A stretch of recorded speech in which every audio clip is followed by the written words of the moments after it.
Sir, ganito gawin mo. Doon ka sa security office mag-set up. Yung application mo, ito, open mo yan. Tapos, yes.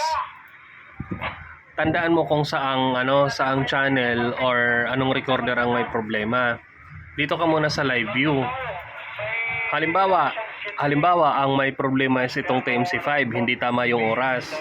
Halimbawa, ito yung may problema. Pero sa'yo, trace mo muna. So, para matrace mo, isa-isahin mo ng live view ng ganyan. Para malaman mo kung saan siya banda. So, pag alam mo na, halimbawa, na-trace mo na TMC5 ang may problema. Halimbawa, na-trace mo na ganyan. Ang gawin mo, punta ka dito yung plus. Yan sa taas. Yan. May plus dito sa taas.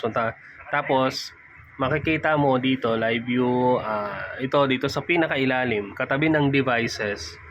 Andyan yung device config, CPG, CFG. Open mo yan.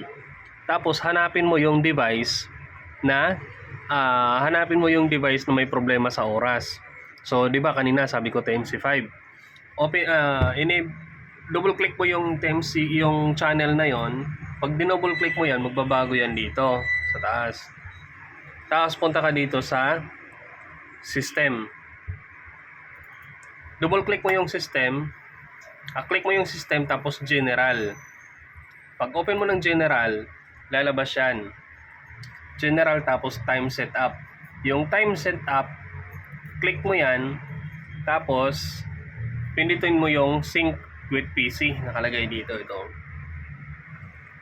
Pag pinindot mo yung sync with PC, yung oras na yan dyan, magbabago yan. Papantay yan doon sa tamang oras.